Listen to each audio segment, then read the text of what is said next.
जय गुरुदेव। अनंत कोटि ब्रह्मांड नायक सदगुरुदेव के चरणों में कोटि कोटि प्रणाम। बाबा रामदेव जी महाराज के श्री चरणों में कोटि कोटि वंदन, कोटि कोटि प्रणाम।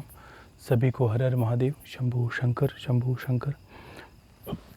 जैसा नवरात्र है तो सभी लोग कर ही रहे हैं नवरात्र की विधि को, और सबको बता दिया गया है किस तरह करना है नहीं करना है।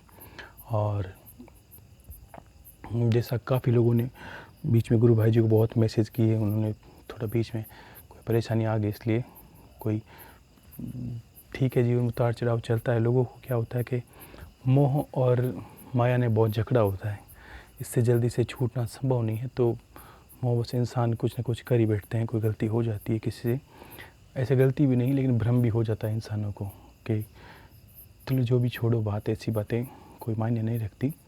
लेकिन बात करते हैं कि अष्टमी तिथि कल है मान लीजिए, और आप नवरात्र कर रहे हैं सभी। एक किसी ने कहा गुरुदेव दुर्गा पूजा के बारे में या नवरात्रि के बारे में पूरी जानकारी अगर विस्तार से मिले कि हम मान ली 4 नवरात्र आपने संपन्न किए, आज अभी पाठ लगाएं। देखो पाठ लगा दिए अच्छी बात है, उसमें नवरात्र मनाना है। और नवरात्र एक बहुत ही इतनी मान ली विशाल शक्ति के दिन होते हैं कि पूरे वर्ष में 4 नवरात्र एक शक्ति उपासना के लिए होता है। हर इंसान को जीवन में चाहिए क्या? शत्रुओं से लड़ने के लिए शक्ति चाहिए, खुद से लड़ने के लिए शक्ति चाहिए, बीमारियों से लड़ने के लिए शक्ति चाहिए। इंसान को जब से वो धरती पर आया है तो उसको सिर्फ कुछ ना कुछ इस चीज़ों की आवश्यकता पड़ती ही है कि वो शक्ति अर्जन के बिना वो उसका कोई कार्य नहीं हो सकता। शक्ति का अर्थ ये नहीं कि लोगों को दबाओ, आप लड़ो, झगड़ा करो, लोगों के प्रति कुछ गलत रखो, ये ऐसा नहीं। शक्ति का अर्थ संघर्ष। अब वो संघर्ष करने के लिए आपको एक ताकत की आवश्यकता पड़ती है। हर परिस्थिति से निकलने के लिए एक ताकत की आवश्यकता पड़ती है, और वो ताकत इन दिनों में हासिल की जा सकती है। आजकल नवरात्रा का कितना गलत प्रचार होता है कि माताएं बहनें तो पूछिए मत के कोई गरबा खेलता है, कोई डांडिया लेकर खेलता है। ये ऐसा कोई प्रारूप है नहीं शास्त्रों में, ऐसा कोई विधान नहीं है कि आप जो शास्त्र पढ़ोगे नवरात्रा की विधि को आप कुछ अलग ही जानोगे। वास्तव में है क्या? आप लोगों ने क्या कर दिया? ये तो क्या फैशन बना दिया आप लोगों ने? क्यों निकृष्ट इंसानों की साथ दुर्गति का कारण बन रहे हो सभी लोग? सब की दुर्गति, ऐसा कोई कारण नहीं है, ना उससे कुछ प्राप्त होने वाला, बस एक अश्लीलता, एक जो बोलते हैं जिसको लोगों का चलन। लोगों को भक्ति में भी कुछ ऐसा चाहिए जो खुद करना चाहें और उस चीज़ को बढ़ावा दे दे। मान लीजिए आपकी वासनात्मक प्रकृति है कि आपकी प्रकृति वासनात्मक है, और कोई ऐसा ही संत मिले आपको वासनाओं से ईश्वर की ओर गति कराए, तो आपको तो बस क्या चाहिए, सोने पे सुहागा हो गया, क्योंकि उसके लिए त्याग कुछ करना नहीं पड़ा। जो हम चाहते हैं वैसी क्रियाओं में बताएं तो बहुत अच्छी बात है। तो ये नृत्य ठीक वैसा ही हो गया, ये कोई मायने नहीं रखता, ये नहीं है, ये गलत, ऐसा शास्त्रों में विधान नहीं है। इसके विपरीत आप उपासना, साधना, भक्ति करें, व्रत उपासना करके किस तरह भी देवी को प्रसन्न करें, शक्ति अर्जन करें और जीवन को चलाएं। ये जीवन संघर्ष में है। भगवान नाम के जीवन में संघर्ष आया जब नवरात्र किए उन्होंने। ये नवरात्र थे जो इसी आश्विन मास में, और कार्तिक से पहले जो जब सीता माता का हरण हुआ तो उन्होंने वनवास में जब रावण पे युद्ध किया उसमें से पहले नवरात्रा संपन्न किए थे। ये नवरात्रा बहुत बड़ी बड़ी चीज़ें हैं नवरात्राओं की, और इतने बड़े बड़े कार्य हैं। मुहूर्त को देखा जाता है, समय को देखा जाता है। मुहूर्त के बिना तो देखो कितनी बड़ी बड़ी बातें हैं कि आजकल हम अपनी इच्छा से कुछ भी कर देते हैं। मुहूर्त का कितना बड़ा, भीष्म पिता बाणों की सैया पे सो रहे थे, सिर्फ मुहूर्त का इंतज़ार कर रहे थे कब सूर्य उत्तरायण हो और कब वो शरीर को त्यागें। भगवान राम ने ये नवरात्र, शारदीय नवरात्र पूर्ण किए, और पूर्ण करने के बाद ऐसा निर्णय किया कि इस दिन रामनवमी के बाद में विजयदशमी है। तो आपने देखा नवरात्र पूर्ण होते विजयदशमी, क्यों रावण दशहरा बोलते हैं, क्योंकि उसी दिन रावण पे विजय पाई, क्योंकि नवरात्र पूर्ण किए। ये संकेत है उन लोगों के लिए कि किस तरह मुहूर्त को देखा जाता है, किस दिन करने से क्या कार्य इंसान के हो जाते हैं। हम अपनी इच्छा से कुछ कर बैठते हैं। नक्षत्र, मुहूर्त, ये सब चीज़ों का बहुत वर्णन है। समय पर मुहूर्त पर किया गया कार्य सफल होता ही है। ऐसे ऐसे विधान हैं। आगे आप जब भी और समय मिलेगा तो बहुत कुछ है मेरे पास कहने के लिए आप लोगों के लिए, तो मैं आगे बताऊंगा किस तरह आपको और भी चीज़ें करनी है जीवन में। लेकिन अभी जो बात नवरात्रा की चल रही है, तो देखिए इंसान नवरात्रा करता है, अभी सारी दुनिया कर रही है।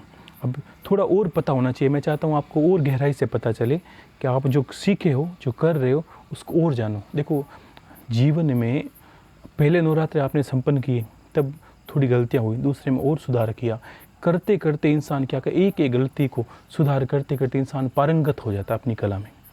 बच्चे की बात ही। तो वैसे ही मैं चाहता हूँ और आप पारंगत हो। तो कुल देवी प्रसन्न होने के बाद, कुल देवी जब तक प्रसन्न नहीं होती, हमारे नवरात्र संपन्न होते ही नहीं है। सत्य बात यह है। उन देवी तक, जो भगवती तक हम अपनी पूजा का पूजन पाठ पहुंचाते हैं या कोई सामग्री पहुंचाते हैं, वो पहुंचती नहीं है। इसलिए कुल देवी के निमित्त हमने जप किए। अब हम नवरात्र करते हैं, इसमें जप करो चाहे ना करो, आपकी इच्छा है तो जप करें, अन्यथा आप विधि विधान से नवरात्र करें। देवी भागवत पुराण में कहा है कि कुमारी पूजन, अब आपने देखा अष्टमी नवमी को आप बच्चियों को भोजन कराओगे, तो हमें यहाँ तक मालूम होना चाहिए कि किस बच्चियों को भोजन करवाना चाहिए, उनकी आयु क्या होना चाहिए और किस तरह करवाना चाहिए। तब पुराण कहता है कि जिस दिन देवी का पूजन भोजन रखें, उस दिन घर पे संगीत वादन होना चाहिए।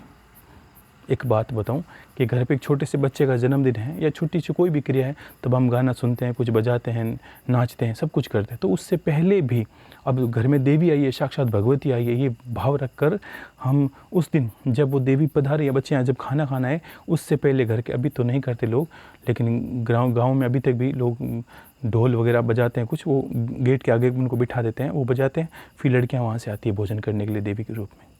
वैसे ही आपको ये ज़्यादा कितना प्रभावशाली हो जाएगा, आप मानोगे नहीं कि उससे चमत्कार घटित हो जाएगा। तुरंत ही आप अनुभव करोगे, महीने भर में गुरुदेव पता नहीं क्या हो गया, क्योंकि सूक्ष्म रूप में देवी उस शरीर में प्रवेश कर जाती है जिन बच्चियों के रूप में हम उनको बुलाते हैं। ऐसा ही होता है, क्योंकि वो निर्लिप्त है, वो ऐसे भाव में नहीं है, उनको पता नहीं चलता कि उनके अंदर कोई शक्ति आ गई है कि नहीं आ गई, इसलिए बच्चों को देवताओं का स्वरूप बोला है। ठीक वैसे जैसे पशु पक्षियों में काफ़ी जीव प्रवेश कर, हमने अभी पितरों के बारे में बात की थी पिछली बार, तो जीवों में प्रवेश करके वो भोजन को ग्रहण कर लेते हैं। वैसे ही देवता बच्चों में, इसलिए कि जो छोटी बच्चियां होती हैं, उनमें छोटे बच्चे होते हैं, उनमें गुरु सत्ता या कोई दिव्य सत्ता सूक्ष्म रूप में प्रवेश कर जाती है। बच्चों को ये पता नहीं चलता है, वो भोजन करके चली जाती और हमें आशीर्वाद दे के चली जाती। हमें पता नहीं चलता, बच्चों को भी नहीं चलता, और देवी उस रूप में चली आती है, क्योंकि वो निर्लिप्त हैं। बच्चों को भगवान का रूप इसलिए बोलते हैं, उनको वार, द्वेष, ईर्ष्या, किसी से जलन, किसी से वेर भाव कुछ है ही नहीं। जिसने टॉफ़ी दिखाई, जिसने कुछ खाने के दे वो प्रसन्न हो गई, यही देवताओं का स्वरूप है। तो क्या हुआ कि जब हम उनकी पूजा पाठ करते हैं, तो हमें ये बारीकी से पता होना चाहिए कि किस तरह पूजन करना। तो पहली विधि है कि आप जब भी करें तो संगीत तो होना चाहिए घर में, कोशिश करें जितना हो सके। अगर नहीं हो तो मान लीजिए जिस दिन बच्चियाँ आती है, तो कम से कम कहीं शहरों में, कहीं और जगह पर, मान लीजिए आज ऐसी व्यवस्थाएँ सब जगह संभव नहीं है, तो मैं इसी बात को पहले ही काट के कह देता हूँ। तो घर में आपके टेप, रेडियो, कुछ ना कुछ तो होगा, VCR वगैरह, तो आप किसी में, चाहे मोबाइल में या कोई और हो सकता है बड़ा स्पीकर, कुछ लगाएं जिसमें देवी की स्तुति, भजन, कीर्तन चले, उसके अंदर वो भोजन करते आएँ। वो चलना चाहिए, छोटी छोटी आवाज़ में सतत चलना चाहिए, जब तक देवी, वो लड़कियां भोजन करके ना जाएं। ठीक है। उसके बाद गेट के पास ही आप बैठें जहाँ पर देवी प्रवेश करती है। कोई इंसान द्वार पर आता है, इंसान और देवताओं में फर्क है। देवी का हम अर्घ्य देते हैं, तब जैसे ही वो आए तो आपको क्या करना है, कुमकुम और चावल से मिश्रित और गंगा जल से मिश्रित एक परात बोलते हैं, थाली वगैरह कुछ ऐसा, उसमें जल रखें और उसमें देवी को वहीं से पैर उसके धोएं, और पहले गंगा जल से धोएं और फिर साफ़ पानी से धोएं। ठीक है। नहीं तो आप पहले साफ़ पानी से धो के गंगा जल और कुमकुम से उसको तिलक लगा के फिर अंदर आने दें। ठीक है ना। उसका स्वागत करना है। कोई इंसान आपके घर पे आए, थोड़ा विचार करके, ये अगर कथाओं को ना समझें तो ये समझे, कोई अगर आपके घर बड़ा आए तो हम स्वागत क्या करते हैं, उसको माला या कुछ देते हैं, उसको कुछ जैसे ही बुलाते हैं स्वागत करते हैं, वैसे ही गेट पे खड़े होकर उनका स्वागत करें और पूरे भाव से, तन मन से तल्लीन होकर देवी के स्वरूप को मान के करना। आप की भावनाएं हैं ही उसको देवी, बच्चे के शरीर में देवताओं को प्रवेश कराएगी। हमारी परम भावना होगी, उसमें देवता प्रवेश करेंगे, ये ध्यान रखना। ठीक है। और भोजन स्वीकार करेंगे। अब ये विधि करनी है, तिलक लगा के फिर देवी को घर के अंदर बुलाना है और फिर उनको भोजन के लिए निमंत्रण करना है। और देवी के जो भी भोजन लिखो, अभी के भी मैंने वीडियो बीच में देखे थे, कभी भी देवी का भोजन हो, 9 कन्या जिनको भोजन कराते हैं या 8 जो भी आप करवाते हो, शास्त्र में 9 विद्याओं का है, 9 दुर्गा है तो 9 दुर्गाओं का भोजन अब मैं बताऊँ किस तरह करना है। उनके सब के नीचे कभी भी थाली उनकी ज़मीन पे ना रखें, उसके अंदर बाजोट लगा हो या पाटा लगा होना चाहिए, ध्यान रखना। उनको कभी सीधा हम खाते हैं वैसा कभी नहीं खिलाना पड़े, उनको अलग अलग छोटे पाटे, नहीं तो कुछ ना कुछ उनकी थाली के नीचे कुछ होना चाहिए। आप कोशिश करें किसी प्रकार उनकी थाली ज़मीन पर नहीं होनी चाहिए। दूसरा कार्य, तीसरा कार्य ये होता है उनको मेहंदी तो अर्पित करनी है। मेहंदी लगाए बिना उनको वापस नहीं भेजना है। जब भी भोजन करने के बाद में उनको मेहंदी लगाएं, दक्षिणा दें, ठीक है।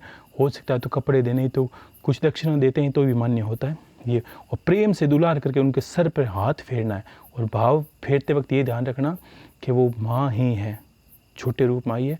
आप जितना प्यार दुलार कर सकते हो उसको करना है, उसको प्रणाम भी करना है, उसके पैर को भी छूना है, ठीक है ना। और जब देखो 9 देवियों के गंगा जल से पैर धोते हैं, उसके बाद वो जल को इकट्ठा करते जाइए, गिराना नहीं है कहीं। उस जल का घर पूरे में और अपने सर पर पूरे घर पे उसको छींटे देने, ठीक है ना। पूरे घर पे वो छींटे देने, 9 दुर्गा को पादार्घ बोलते हैं, उसका छींटे देने, अपने सर पर छींटे देने। उससे बहुत ज़्यादा प्रभावशाली एनर्जी, ऊर्जा होती है हमारे घर के अंदर, पॉजिटिविटी, वो कार्य करना है। और खाने के आपको बता दिया, मेहंदी आपको लगानी है उनको। और एक ध्यान, अब थोड़ा और गहराई में जाते हैं तो देखिए कि 2 वर्ष से कम बच्ची को भोजन नहीं करवाना है, और 10 वर्ष से ऊपर बच्ची को भोजन नहीं करवाना है। भोजन करवा सकते हो, लेकिन 9 लड़कियों को आप अलग रखें, इनके अंदर आपको भोजन करवाना है। अब हो सकता है सब जगह व्यवस्था ना हो, तो कोशिश करें। मैं बताता हूँ, शास्त्र में, पुराण में कहा गया है 2 वर्ष से कम कन्या को भोजन कराते हैं, उसको स्वाद का अनुभव नहीं होता है। जो भोजन हमने बनाया है, छोटे बच्चे स्वाद को नहीं जानते, तो 2 वर्ष की कन्या को शास्त्र में छोटी कन्या को निषेध कहा है, जिसको स्वाद का पता नहीं चले। एक हम कभी सोचते हैं कि गुरुदेव बहुत छोटी कन्या भोजन खिला देते हैं कोई बच्चों को, तो ऐसे ही भगवान का रूप है। लेकिन देखो जो पुराण कहता है वो मैं बात बताता हूँ। पुराण मना करता है कि 2 वर्ष से ऊपर, और अगर ऐसा मिल जाए तो सोने पे सुहागा है। कैसे? 2 वर्ष की कन्या। अब 2 वर्ष की कन्या किस तरह 9 दुर्गा है, आप इसको पूरा अच्छे से जान लेंगे तो आप बहुत कुछ जानोगे जीवन में कि क्या क्या होता है। कि 2 वर्ष की कन्या को शास्त्रों में कुमारी कहा है, कुमारी कन्या। और उसको क्या है, दुख दारिद्रता का नाश करे, उसकी पूजन पाठ करने से दुख और दरिद्रता का नाश होता है। ये प्रथम दुर्गा है। जो 3 वर्ष की कन्या होती है उसको पुराण में त्रिमूर्ति कहते हैं, ठीक है। जो धर्म और पैसों की उपलब्धि करवाती है, पैसों की प्राप्ति करवाती है, उसके पूजन से धर्म अर्थ की प्राप्ति होती है। और जो 4 वर्ष की कन्या होती है उसको कल्याणी कहा है, और विद्या प्राप्त करवाती है। उसके पूजन से, जो कल्याणी नाम की कन्या है, 4 वर्ष की पूजा करते हैं, उसको कल्याणी कहते हैं शास्त्र में, ठीक है। और उसकी पूजा करने से विद्या की प्राप्ति होती है। और 5 वर्ष की कन्या को साक्षात कालिका जाने। जो 5 वर्ष की कन्या है उसको काली माता का स्वरूप मान के पूजा करनी चाहिए। उसकी पूजा करने से घर परिवार में और हमारे जितने भी वेरी शत्रु, हमारा बुरा चाहने वाले सबों का अंत हो जाता है। 6 वर्ष की कन्या को चंडी का रूप कहा है, जिसमें धन धान्य पुत्र परिवार, हमारे घर की संपन्नता का विकास होता है माता चंडी की पूजा करने से। और वो कन्या होती है 6 साल की। और 7 वर्ष की कन्या को शांभवी कहा है। शांभवी का अर्थ है कि मोहनी। शांभवी मतलब मोहनी। शांभवी का अर्थ हो गया जिसके शांभवी 7 वर्ष की कन्या का पूजन करते हैं तो सम्मोहन की विद्या हमारे अंदर आती है। हम अपनी वाणी में हमारा आकर्षण बढ़ता है, लोग हमसे प्रभाव होशियारी, हमारा प्रभाव लोगों पर पड़ने शुरू हो जाता है। और जो 8 वर्ष की कन्या होती है उसको साक्षात दुर्गा कहना चाहिए, जिससे इस लोक और परम लोक की प्राप्ति हमें होती है उनकी पूजा करने से। 9 वर्ष की कन्या होती है, उसका नाम है सुभद्रा, जो हमारे वंशवर्धन का कारण बनती है, ठीक है। 9 वर्ष की कन्या।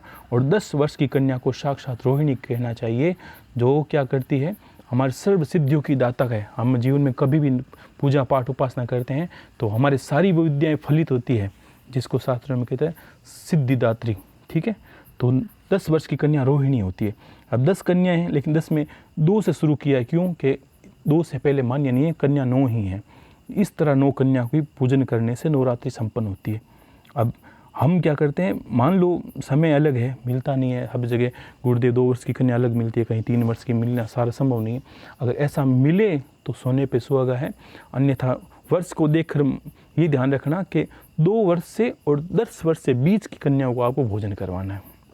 ये तो आप कर सकते हो 2 वर्ष से लेकर 10 वर्ष के बीच को, इससे मान्य है। बहुत 2 वर्ष से छोटे को भोजन खिला सकते हैं, लेकिन नव दुर्गा के निमित्त नहीं खिलाना आपको।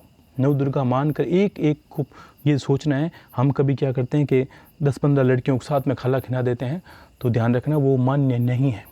अगर कोई लड़कियां दुर्गा के नाम से आती है और 20 लड़कियों ने खाना खा लिया, वो नहीं। अब आप उनको 9 को एक पंक्ति में अलग बिठाएंगे, उसके उपरांत आप चाहे 50 बच्चों को खाना खिला दे, छोटों को बड़ों को कोई भी खिला दे, कोई फ़र्क नहीं पड़ता, लेकिन 9 कन्या को पंक्तिबद्ध बिठाना है। वो क्या होनी चाहिए, 2 से 10 वर्ष के बीच की होनी चाहिए। लेकिन आपको ये भाव रखना है, ये 2 वर्ष की है, ये 3 वर्ष की है, होनी वो 2 से 10 वर्ष के बीच में चाहिए। ये सर्व सिद्धि कारक प्रयोग है। बड़े बड़े संतों ने इसको कुमारी पूजन कहा है। इसका पूजन करने मात्र से ही आप मानोगे नहीं, नवरात्र प्रचंड प्रभावशाली हो जाता है, प्रचंड से, ठीक है ना। और उन्हीं में 9 दुर्गाओं में आपको 9 दुर्गा में के अंदर एक कन्या को अलग बिठाना है, उनको अपनी कुल देवी मान के बिठाना है। और कोई छोटा बच्चा भोजन करे तो गुरुदेव के ये, और कोई 1-2 बच्चे करें तो गुरुदेव के निमित्त, और जो भैरव जी के निमित्त करते हैं, दुर्गा के साथ भैरव जी आते हैं, ऐसा करके 11-12 बच्चों का भोजन रख सकते हैं। लेकिन आपको ये ध्यान रखना, 9 दुर्गा अलग बैठें, कुल देवी अलग बैठें, भैरव जी अलग बैठें और गुरुदेव का स्थान अलग रखें। ऐसे ऐसे करके आपको देखो, विधान थोड़े कठिन होते हैं कभी कभी, लेकिन इनका प्रभाव जब देखते हैं ना, तब बहुत प्रभावशाली होते हैं। क्योंकि हम क्या करते हैं, गुरुदेव शास्त्रों में लिखा है नवरात्र का फल ऐसा मिलता है, ठीक है मिलता है, लेकिन देखो शास्त्रों में जो लिखा है वो करते नहीं है। हमें फल, तो मैंने बहुत पहले शुरू से बोला, अब भी बोल रहा हूँ कि फल चाहिए हमें शास्त्रों में लिखा हुआ, और विधि हम अपने अनुसार करें तो ये आप सोच सकते हो कहाँ तक संभव है, ये संभव नहीं है, ठीक है ना। तो शास्त्रों के अनुसार फल चाहिए तो शास्त्रों के अनुसार करते हैं तो फल भी मिलता है, ठीक है। समय, देश काल, परिस्थिति में थोड़ा इंसान के रहन सहन बदलाव में आता है, लेकिन ईश्वर मान्य है। कबीरदास जी कहते थे, कबीर कुआं एक ही है। जब इंसान झील सरोवर से पानी पीता था तब भी उसकी शुद्धा शांत होती थी, फिर कुओं से पीने लगा, उसमें शुद्धा शांत हुई। आज टंकी घर के अंदर बनी हुई है, घर के अंदर मशीन लगी हुई है, उसमें पानी पीता तो भी शुद्धा शांत होती है कि कबीर कुआं एक ही है। तो वैसे ही पद्धति को आप नहीं बदल सकते, जल का स्वरूप एक जैसा होना चाहिए। आपका रहना सहना अच्छा है, मान लीजिए बच्चियाँ कहीं ऊपर बैठ के खाना खाएं, उसमें भी कोई दोष नहीं है, लेकिन शास्त्र जितना हो सके शास्त्रों से जो विद्या है उसको पूर्ण करने की कोशिश करें, अन्यथा दोष नहीं लगता। आप लास्ट में यही कहोगे गुरुदेव हम है यथा संभव मैंने प्रयास का, ये भी बहुत मान्य है, ये भी प्रभावशाली है। ये कहना भी कि हे माता कोई गलती हो तो क्षमा करे तो माँ मान लेती है, ये तो क्षमा बाद में, लेकिन हम प्रयास ही ना करें और कहें हे माता मैंने तो जो हाँ था कर दिया, नहीं। इंसान को अंतिम क्षण तक प्रयास करना चाहिए कि हाँ जितना अच्छा कर सकूँ उतना करूँ, तो करना चाहिए, ठीक है। तो ये है। और बात मोह की आती है कि एक इंसान को क्या होता है कि अभी जो बीच में बातें चली, किसी ने कहा कि पैसों पर बात आई, मैं एक बात कह दूं कि इंसान जब जन्म लेता है तो क्या होता है कि उसे 3 चीज़ों की आवश्यकता पड़ती है, ठीक है, और 3 उसके ज़रूरतें हैं और 3 उसके विकार हैं। 3 ज़रूरतें क्या हैं? जब जन्म लेते ही उसको सबसे पहले भोजन की आवश्यकता पड़ती है, वो दूध पीता है माँ के स्तनों से, फिर गौ माता से दूध पीता है, फिर अन्न ग्रहण करता है, यानी भोजन उसका ज़रूरत है और जीवन के अंत समय तक रहेगी जब तक वो जीवित रहेगा, ठीक है। दूसरा वस्त्र, जब जन्म लेते हैं तब से उसको कपड़े से ढका जाता है और अंत समय तक उसको वो कपड़ा किसी तरह ढकना ही पड़ता है। और तीसरी आवश्यकता है आश्रय, रहने के लिए, टूटा फूटा कैसे भी हो आश्रय। ये 3 चीज़ें ज़रूरत है, ठीक है। समय के अनुसार आपने सुविधा अच्छी बना ली, रहना ये आपका हक है, आपने मेहनत की, अर्जन किया, बहुत अच्छा, माता कृपा हुई आप पर, ठीक है। अब इसके अनुसार उपरांत जो करते हैं ना, वो मोह हमें क्या करता है, मोह क्या है, इसके उपरांत क्या होता है कि एक हमारा कमी होती है हमें कि हमें श्रृंगार, ये जो श्रृंगार है, ये श्रृंगार हमें लोभ की ओर धकेलता है। श्रृंगार क्या है? हम श्रृंगार करते हैं, हमारा रहना सहना हम और ज़्यादा अच्छा करना चाहते हैं, गुरुदेव इतना अच्छा, लोगों से अच्छा। तो सबसे पहले जब श्रृंगार शब्द आएगा, विकार की बात कर रहा हूँ, 3 तो ज़रूरतें थी और 3 विकार क्या है। श्रृंगार का अर्थ क्या? श्रृंगार आपको प्रतिस्पर्धा में घुसाएगा। मेरे पास एक गाड़ी, ये भी श्रृंगार, ध्यान रखना। मुझे गाड़ी अब उससे बड़ी होनी चाहिए, इससे बड़ी होनी चाहिए, इससे ज़्यादा पैसे वाली होनी चाहिए, इससे ज़्यादा पैसे वाली होनी चाहिए, घर इससे बड़ा होना चाहिए, उससे छोटा होना चाहिए। ये क्या है? ये श्रृंगार है, ये प्रतिस्पर्धा है। अब जब प्रतिस्पर्धा की बात आएगी तो आपसे पाप होगा, ध्यान रखना, आपसे पाप होगा ही। क्यों? कि आपने लोगों से प्रतिस्पर्धा करनी शुरू कर दी है। जो प्रतिस्पर्धा को पूरा करने के लिए आप, मान लीजिए मैं एक दुकानदार हूँ, मेरी आवश्यकता है कि मेरे पास घर है, पत्नी है, परिवार है, सब कुछ है, लेकिन मैं चाहता हूँ पड़ोसी से ज़्यादा बड़ा हो, ज़्यादा कुछ हो। तो मैं अपनी दुकान में हर जो ग्राहक, हर जो इंसान आएगा उसको बस काटने की कोशिश करूँ, क्योंकि मैंने सपनों को अब बहुत बड़ा कर लिया है, इतना बड़ा कर लिया है कि मैं अब रोंदूंगा लोगों को उसको पूरा करने के लिए। तब शुरुआत होती है पाप की। क्यों? कि श्रृंगार जब बहुत ज़्यादा मांगता है अपने विस्तार को, चाहे गाड़ी, कपड़ा, मकान, जो भी श्रृंगार के जो भी वस्तुएं मान लीजिए, उस सब के लिए आपको पाप में धकेला जाएगा। आप तो खुद ही अपने आप को धकेल दोगे। ठीक है। दूसरा है स्वाद। उससे अच्छा खाना, उससे अच्छा बहना। स्वाद तो कई चीज़ों का, इंद्रियों का स्वाद होता है, वासनात्मक होता है। पत्नी से संतुष्ट नहीं, दूसरी स्त्रियों की ओर मुँह लपकाना, गंदी हरकतें करना, लोगों पे दृष्टि रखना, मेरे ये है, उसके पास ये भी इंद्रियों का स्वाद, ये भी इंसान को पाप में धकेलता है। ये विकार दूसरा है। और तीसरा विकार है सम्मान। ये 3 विकारों को इंसान अगर जीत ले, परमात्मा की प्राप्ति आसान है। तीसरा विकार है सम्मान। सम्मान का अर्थ लोग मुझे कहें। अब इसके लिए इंसान क्या करता है? चाहे चुनाव में खड़ा हो, चाहे नेता बने, चाहे कुछ भी वो सब हर भरसक प्रयास करेगा। नेताओं को देखिए, 2 को लड़ाना शुरू कर देंगे, ये वो है, ये वो है। ये नहीं कहेगा ये दोनों इंसान है, ये तो नहीं कहेगा ये जानवर से इंसान लड़ रहे हैं। नहीं, इंसान को लड़ा देगा, जानवर बना देगा, अपनी ज़रूरत के लिए, अपने सम्मान के लिए, अपनी जय जयकार करवाने के लिए। तो ये क्या? ये सम्मान जब हमारे अंदर आता है कि हम चाहते हैं कि लोग मेरा सम्मान करें, ये भी बहुत बड़ी बात होती है कि इन चीज़ों से बचना चाहिए। ये 3 जो विकार हैं, इन चीज़ों से बचोगे तो आपसे कम पाप होंगे, आपसे बहुत कम पाप होंगे। आप ईर्ष्या की दृष्टि से नहीं देखेंगे। आप मैं जानता हूँ कि लोगों की दृष्टि क्या है। मैं ये मान सकता हूँ दूर बैठा भी कि हाँ, इंसान कहाँ तक जा सकता है। मैं गलती को भी जान सकता हूँ कि किस कारण गलती होती है और किस कारण हो रही है लोगों से, और मिलने से क्या गलती हो सकती है, नहीं मिलने से क्या गलती है। तो क्या होता है कि सबके कारण है। मुझे मान सम्मान नहीं चाहिए, इसलिए मुझे नहीं मिलना है।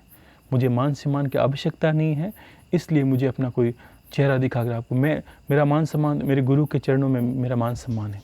आप गुरुदेव का सम्मान करते हो, ये मेरा परम सम्मान है, ये मुझे आवश्यकता नहीं। उनका सम्मान करोगे, मेरे परम शांति है। आप अपने जीवन में कुछ कमा लेंगे, कुछ कर लेंगे, आप उपलब्धि हासिल कर लें, अपने जीवन को संवार लेंगे। ये मेरे लिए सबसे श्रेष्ठ है कि मैंने बस जीवन में कुछ ना कुछ अच्छा किया है गुरुदेव के निमित्त। ये मेरे गुरु को गुरु दक्षिणा होती है। और मैं अंतर में सोचता हूँ कि गुरुदेव क्या बड़ा करूँ ताकि लोग और जानें और लोग अच्छा कुछ करें, अपने जीवन को सुधारें। तो ये भी ईश्वर को समर्पित दक्षिणा है। गुरु की दक्षिणा मान लीजिए, ईश्वर की दक्षिणा मान लीजिए। और ज़्यादा मान सम्मान में क्या है? ईश्वर को, इंसान को दौड़ किसी में नहीं, परमात्मा पर भरोसा होना चाहिए। इंसान गलतियां तभी करता है, देखो हमें क्या लगता है कि चोरों से दुनिया भरी पड़ी है, तो हमें लगता है सब चोर ही चोर हैं। आपकी गलती नहीं। लोग कहता है साधु दुनिया कैसी कि हम जैसी। हम क्योंकि जैसा इंसान होता है वैसे ही सृष्टि को देखना शुरू कर देता है, लोगों को कुरेदना शुरू कर देता है, लोगों को खोजना शुरू कर देता है। और हर जगह ये खोज काम आती नहीं, हर जगह वैज्ञानिक बनने की आपको आवश्यकता नहीं। ठीक है ना? शालीन रहे, शांत रहे। अगर ज्ञान पाना है, शालीन रहे, शांत रहे, सब मिलने वाला है। मैंने अपनी जीवन की जो दौड़ है आपको समर्पित करी है, तो मैं चाहता हूँ बहुत कुछ जाने आप, और जितना मैंने सोचा है उससे आप बहुत कम जाने हो, अभी तक समय लगेगा मुझे भी कहने में इतना समय। आप सोचिए कि 1-2 घंटे अगर आपको बताया जाए, उससे पहले मुझे मनन करना पड़ता है, उससे पहले ये जानना पड़ता है, कुछ जीवन में करना पड़ता है, करके प्रमाण देखना पड़ता है। क्यों कि आपको ज्ञान देना है, सत्य का ज्ञान बताना है, उलझाना नहीं है, आपको जीवन में भटकने नहीं देना। बस ये जो कार्य है वो मुझे करने दीजिए शांति से। आपका अच्छा है, भला है, मेरा ही अच्छा है, ठीक है। अन्यथा मेरे पास कुछ नहीं है, आप अपने रास्ते लगे, मैं अपने रास्ते हूँ, कोई दिक्कत नहीं। गुरु का काम होता है ज्ञान दिया रवाना, बस इतना ही। ज़्यादा कुछ आपको सिखाने की आवश्यकता नहीं है। और एक बात मोह की रही, तो गुरु अर्जुन का आप, ये तो कोई बड़ी बात ही नहीं थी, कि किसी तरह की बात नहीं थी, लेकिन फिर भी आप मान लीजिए कि आप लोगों ने कहा, बहुत जन लोगों ने रो रो के वीडियो भेजे, ये भेजे। देखो बात सोचिए, आपको गुरु को ज्ञान से समझना है और गुरु का ज्ञान लेना है, गुरु के मुंह में फंसना नहीं है। आप फंस गए हो गुरु के ज्ञान, ऐसा नहीं करना, ठीक है ना। हाँ, प्रेम रखने का अर्थ है, ठीक है, मैं गुरु के पीड़ से पीड़ित हूँ, मैं जानता हूँ आपकी पीड़ा को, ठीक है ना, लेकिन अंतर में धीरज भी धारण करना, ज्ञान सीखा उस ज्ञान का मनन भी करना। जीवन में उतार चढ़ाव आता है, कभी कोई संग नहीं रहता। जितने लोग संगी आपके ज़्यादा घनिष्ठ हैं, उससे छूटने में इतनी ज़्यादा दिक्कत होती है, ठीक है ना। और मोह को, गुरु तो मोह से छुड़वाता है, और गुरु के मुंह में आप फंस गए। फंसना नहीं है आपको, गुरु का सम्मान करना है, गुरु के लिए सब कुछ करना है, गुरु कहे वो करना ही है आपको, लेकिन आपको फंसना भी नहीं है मोह के अंदर। सिर्फ परमात्मा को छोड़ के किसी के मुंह में नहीं फंसना, ठीक है। गुरु ज्ञान का द्योतक है, वो ज्ञान देगा आपको, सब कुछ समझाएगा, सब कुछ आपके लिए करेगा, लेकिन आपको गुरु के ज्ञान को समझना है और जीवन में उतारना है। एक मैं आपको बहुत शानदार चीज़ बताता हूँ भक्ति की, कि भक्ति करने से क्या होता है और मोह करने से क्या दिक्कत होती है। एक जो बात है, इसको इस तरह समझ लीजिए कि मोह, ये मोह क्या है? ये मोह इंसान की दुर्गति का कारण बनता है। ये 50 बार बता दी गई है, फिर भी बताता हूँ कि इंसान का हृदय है, वो जब से दुनिया में आया है, इंसान हर चीज़ के मोह में फंस जाता है। ये फंसना ही उसकी दुर्गति का कारण बना है। बड़े बड़े संत मोह में फंस जाते हैं, छोटी छोटी माया के अंदर फंस जाते हैं, कोई किसी के प्रेम में फंस जाता है। आप प्रेम करें, प्रेम करने से मना नहीं किया है, परिवार को करना है, गुरु से प्रेम करें, इष्ट से करें, भक्ति करें, कुल देवी से करें, सबसे प्रेम करें। मोह में फंसना नहीं है। फंस तो किसी चीज़ के अंदर जाना ही नहीं है आपको, ठीक है। फंसना नहीं होता है। इंसान का हृदय ऐसा ही होता है जो किसी से भरता नहीं है, चाहे गुरु का ज्ञान से हो, वो भरता नहीं है, लेकिन अनुसरण करना है इस ज्ञान का। ऐसा नहीं कि आपने बस गुरु को पकड़ लिया, हाँ रो रहे हैं, गुरुदेव मेरा क्या होगा, मेरा क्या, ऐसा थोड़ी नहीं। गुरु कहे सो करना है, गुरु करे सो नहीं करना, ठीक है ना। जो कह दिया है वो जीवन में उतारना कार्य है, ठीक है ना। एक मुँह पे छोटी बात बताता हूँ कि एक राजा महल पे खड़ा विचार कर रहा था। बड़े बड़े विचार थे उसके, मान लीजिए इतने बड़े विचार कर रहा था कि अब मैं महल के किले पर खड़ा है, मान लीजिए महल पर खड़ा है, और विचार कर रहा था इस राज्य को जीत लूँगा तो मेरे राज्य का विस्तार हो जाएगा, थोड़ा यहाँ से जीत लूँगा, थोड़ा उससे युद्ध करूँगा, उसके पास ये है, मेरे पास ये सेना है। उसके अंदर वो अपने, जो एक सामान्य इंसान के अंदर ऐसी क्रिया होती है कि वो सोचता है कल ये प्लॉट ले लूँगा, वो मकान बना लूँगा, घर के लिए, बच्चों के लिए ये कर लूँगा, वो कर लूँगा। ये सब क्या होता है कि ये इंसान करता रहता है, सभी लोग करते हैं। तो वैसे भी राजा ये बता रहा था और कर रहा था कि भाई ये कर लूँगा तो ये हो जाएगा, ये कर लूँगा, राज्य का विस्तार कर लूँगा, और मेरा सम्मान बढ़ेगा, मेरा जो बाहुबल बढ़ेगा, हर चीज़ का जो मेरा नाम है वो बढ़ेगा चारों दिशाओं में।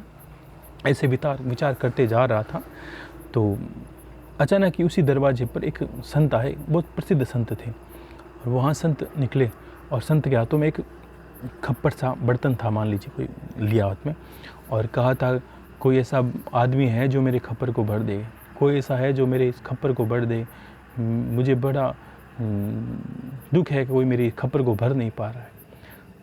राजा सुनता देखता, हर कोई इनसे पास में निकलता, कोई कुछ डालता लेकिन खप्पर खाली। और फिर वो निकला राजा के पास से। राजा ने महल के ऊपर खड़े थे, उन्होंने आवाज़ लगाई, भाई मैं राजा हूँ, तू चिंता क्यों करता है, तेरा खप्पर कितना बड़ा है, अभी भर देता हूँ सन्यासी। ऐसा करके राजा नीचे उतरा और लोगों को बुलाया।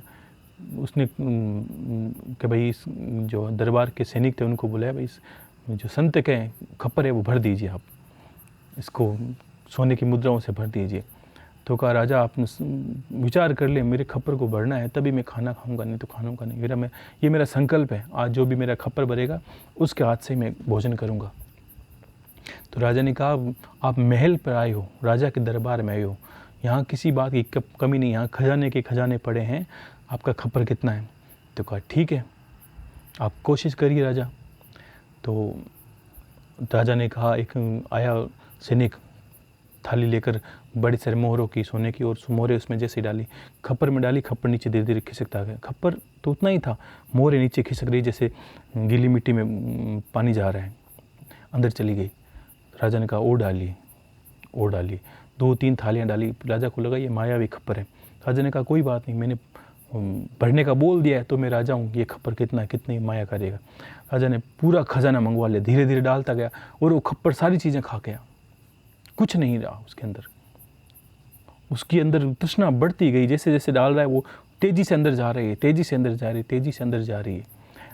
तो फिर राजा समझ नहीं पा रहा, ये करूँगा, राजा को पसीना आ गया, बस महल का सारा खजाना ख़त्म है, अब मैं इसका संकल्प पूरा कैसे करूँगा, मैं अपना प्रण पूरा कैसे करूँ कि इसको खप्पर को भरूँ।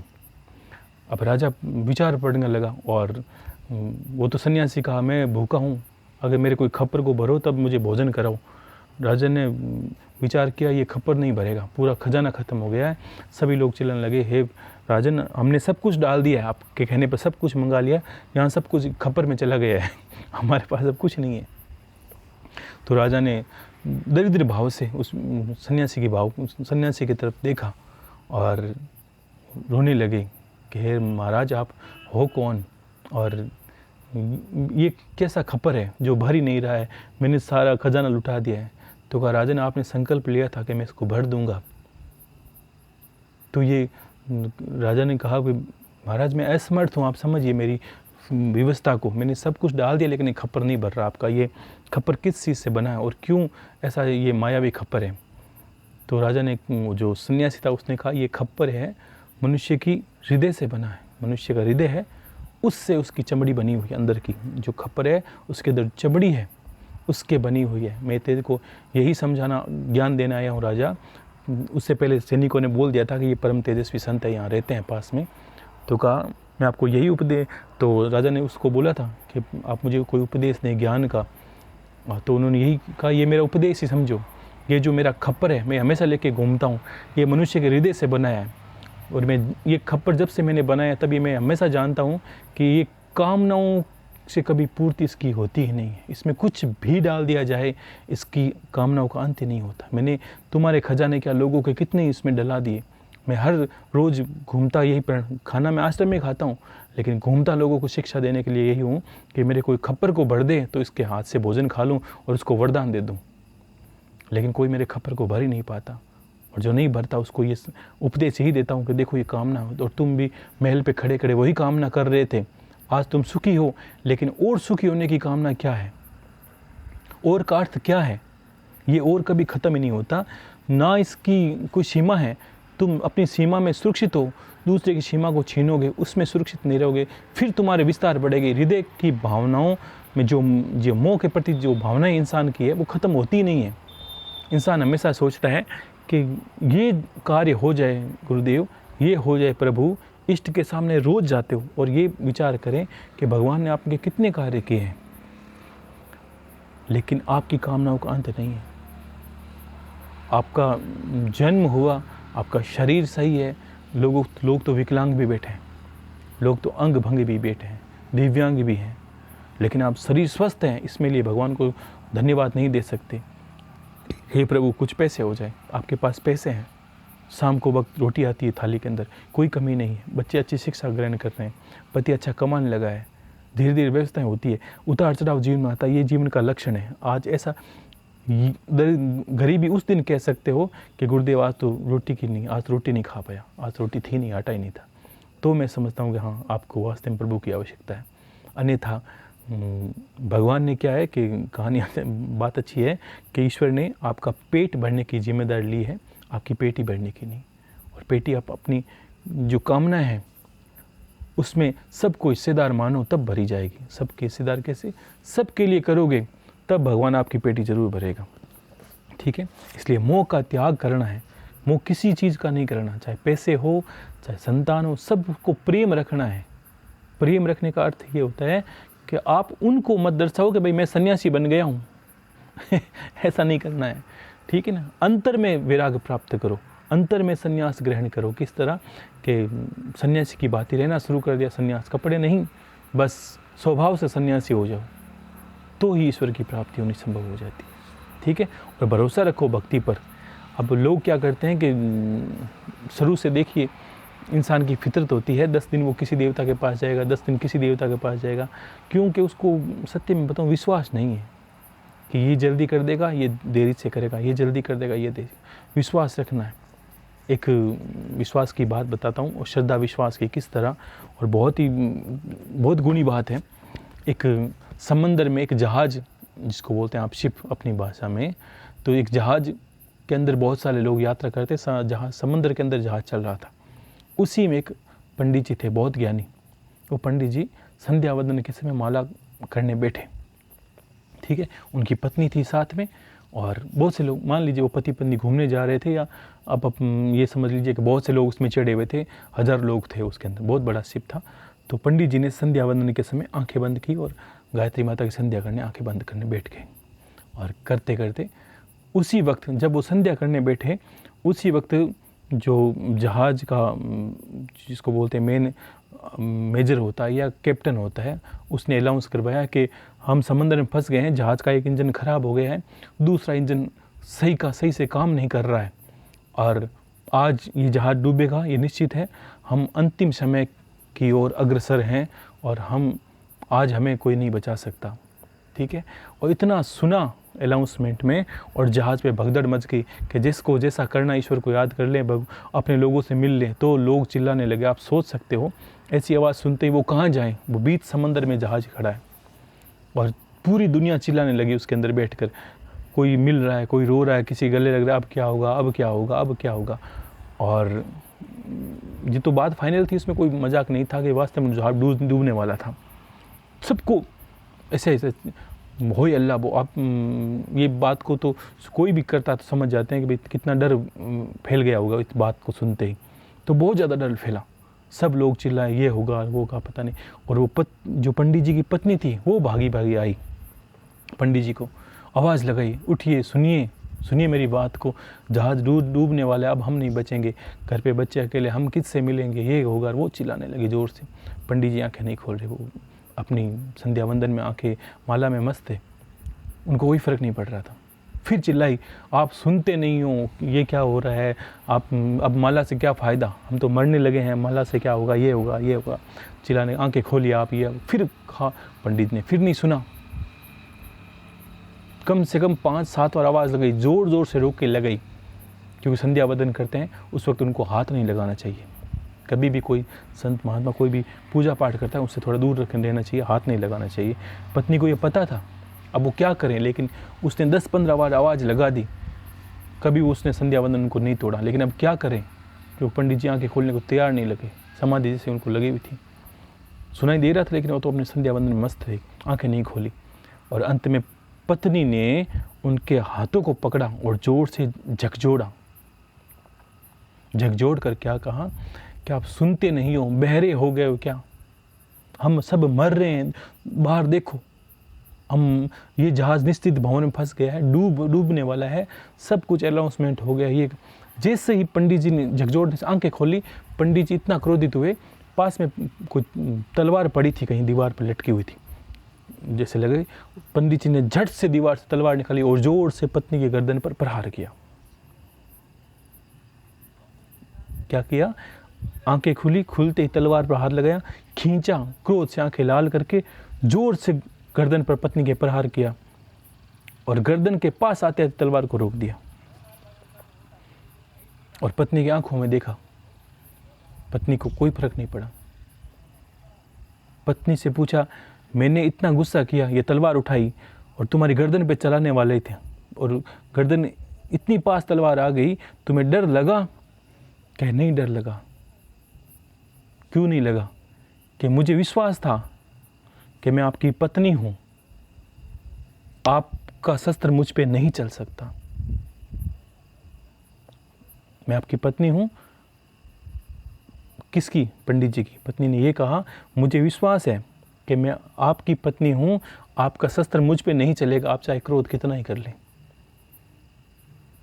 तो पंडित जी ने उत्तर में यही कहा था, यही मेरा उत्तर है और मुझे विश्वास है ये तलवार चाहे कितनी ही तेज़ी से चले, क्रोध से चले, लेकिन मैं उसका भक्त हूँ, उसका परम प्रिय हूँ। ये तलवार मुझ पे चलेगी नहीं, गर्दन के पास आकर रुकेगी, चलेगी नहीं। मुझे अपने ईश्वर पर विश्वास है और ऐसा वैसा नहीं, अडिग विश्वास है। और इतना कहा था और तुरंत अनाउंसमेंट वहीं हुआ। किसने? उस जहाज के उसी कप्तान ने किया, चिंता की कोई आवश्यकता नहीं है, इंजन सही हो गया है, लगता है अब हम निकल जाएंगे। और पत्नी पंडित जी के पैरों में गिरी कि आपकी कितनी अटूट विश्वास है, भक्ति है कितनी। तो देखो, भक्ति की शक्ति बहुत बड़ी होती है कि एक छोटी सी कथा है, आदमी इंसान अगर ढंग से समझे तो रोंगटे खड़े कर देती है कि इंसान की भक्ति में कितना विश्वास है। हमें विश्वास होता नहीं, हम कर नहीं पाते, लेकिन किसी पे विश्वास करने से पहले, गुरु पे विश्वास करने से पहले, इष्ट पे विश्वास करने से पहले पात्री बनना पड़ता है कि हमें अपने आप पर कितना विश्वास है। ठीक है? तो कोई भी चीज़ की ज्ञान भी इंसान के अंदर तभी ठहरता है जब पात्रता होती है। इंसान के अंदर ज्ञान तभी, पात्र के बिना, पात्रता का अर्थ क्या है? आप इतने शिष्य हो, मान लीजिए सबकी पात्रता का अर्थ है कि आपके पास हाथों में पात्र कितना बड़ा है। गंगा खुली चल रही है, आपके हाथ की पात्रता ये पात्र दिखाएगा कि आप जल कितना ले जा सकते हो, वो आप पर निर्भर करता है। यही पात्रता है। और पात्रता बढ़ती कैसी है? ये बढ़ती समर्पण भाव से। कितना विश्वास है गुरु पर, समर्पण कितना है। उस जो तस्वीर आपके घर पे पड़ी है दादा गुरु जी की, उस पर कितना विश्वास है। गुरुदेव आप बस आप हो तो कोई चिंता ही नहीं है। ये अडिग विश्वास है कि नहीं? आपको नहीं होगा तब जीवन में कुछ भी नहीं होगा। क्यों? कि जिन चीज़ों को हम मान रहे हैं या जिन चीज़ों को आप सुन रहे हैं, ना वो दिखती है ना कोई बात, और जिन चीज़ों को हम अनुसरण करते हैं, जिनकी माला हम फेरते हैं, वो कोई सत्ता सांसारिक तो आपको दिखेगी नहीं। तो फिर मानना ही उचित है। जो मानेगा उसी को प्राप्त करेगा। ईश्वर दूर है और नज़दीक भी बहुत है। विश्वास पर बहुत नज़दीक रहता है और नहीं विश्वास होगा तो बहुत दूर ही रहेगा। ठीक है? तो फिर भी समय मिलेगा तो मैं कहूँगा आप मनन करें। नवरात्रों को आपने थोड़ा और समझा और हर चीज़, एक एक चीज़ जीवन में उतारने की कोशिश करें और विस्तार से करें, सभी चीज़ समझ में आ जाएगी। हरे महादेव। शंभो शंकर, शंभो शंकर। जय गुरुदेव।